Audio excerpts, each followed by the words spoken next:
August 6, 1945, was a picture-perfect summer morning in the city of Hiroshima. At 8:15 a.m., the sky was a deep, clear blue.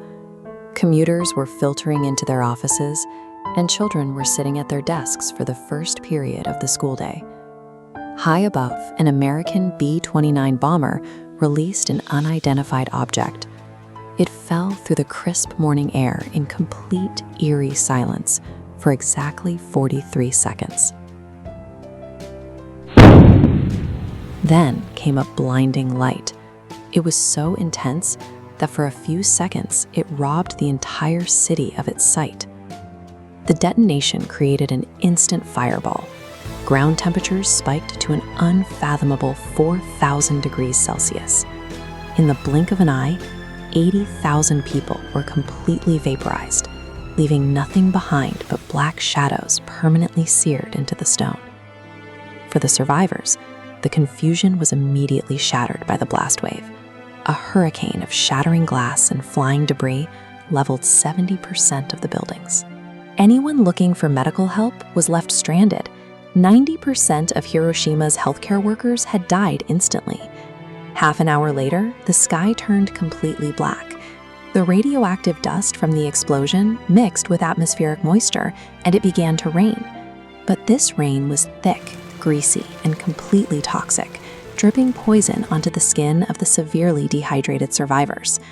Humanity crossed a terrifying threshold. By harnessing the literal fire of the sun, a single aircraft had erased a thriving, populated city from the map.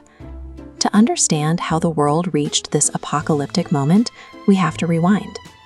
Through the 1930s, Imperial Japan was violently expanding its empire across Asia, conquering territories from China to Indonesia to exploit their resources. To force them to stop, the United States cut off Japan's essential supplies of iron, steel, and oil. Instead of retreating, Japan doubled down. On December 7, 1941, they launched a devastating surprise attack on the U.S. naval base at Pearl Harbor, killing thousands, sinking 19 ships, and dragging a reluctant America into a global war. By 1945, the European war was ending, but Japan refused to yield. The entire Japanese population had been intensely conditioned to believe their leader, Emperor Hirohito, was a living god. Questioning him was treason. Dying for him was the ultimate honor. The military weaponized the ancient Bushido code of the samurai, twisting it to convince the public that surrender was a humiliation far worse than death. This brainwashing produced terrifying results. The military deployed kamikaze pilots to crash their planes directly into enemy warships. Even children were being trained to carry explosives and throw their bodies in front of advancing tanks. The true horror of this mindset peaked at the Battle of Okinawa. The Japanese forces fought to the very last man, launching endless suicide attacks. By the time the battle ended, over 100,000 Japanese soldiers and civilians were dead. America realized they were locked in a meat grinder. They were fighting an adversary that would gladly choose national suicide over capitulation. The U.S. military desperately needed a definitive way to end the bloodshed. This visualization shows the terrifying arithmetic of Operation Downfall, the planned American ground invasion of Japan. After witnessing the fanaticism at Okinawa, U.S. commanders estimated a mainland invasion would cost up to 1 million American lives, along with countless Japanese casualties. When Harry Truman became president in April 1945, he was briefed on a highly classified program called the Manhattan Project. In July, scientists successfully tested the world's first atomic bomb.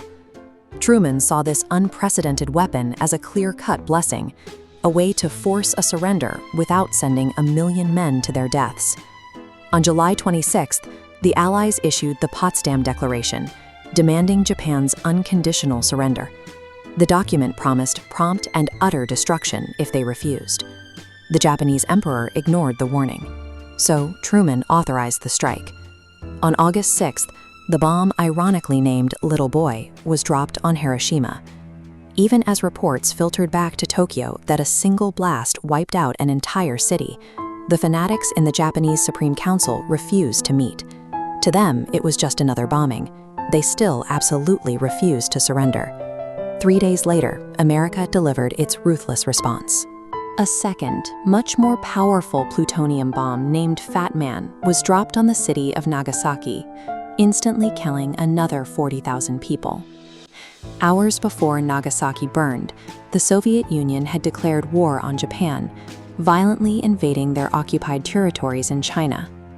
Squeezed between dual atomic strikes and a massive Soviet advance, Emperor Hirohito finally broke the military deadlock and agreed to surrender. The bombs had achieved their primary objective. The bloodiest conflict in human history was over.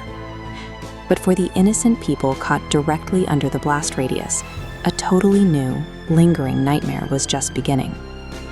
Across Hiroshima and Nagasaki, 200,000 people were killed. And the darkest reality of that statistic is that 95% of those victims were everyday civilians.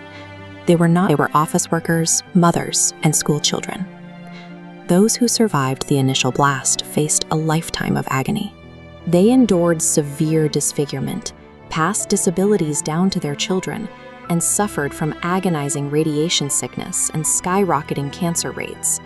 Despite this immense suffering, President Truman never expressed regret. His defense relied entirely on cold, utilitarian math. Sacrificing 200,000 Japanese civilians was necessary to save 1 million American soldiers. But critics have spent decades questioning that arithmetic.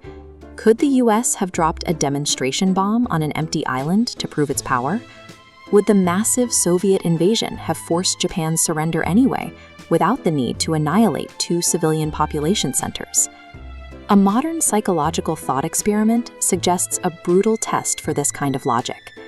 If a leader wants to deploy a nuclear weapon to save lives, they should have to physically cut the launch codes out of the chest of an innocent volunteer with a hunting knife. If sacrificing one life is truly justified by the math, the decision-maker should be forced to commit the violence with their own hands, rather than signing a paper thousands of miles away. Ultimately, the legacy of Hiroshima and Nagasaki forces us to confront an impossible question. Can any mathematical equation justify the deliberate annihilation of the innocent? That lingering, unresolved horror is the reason no country has pushed the button since.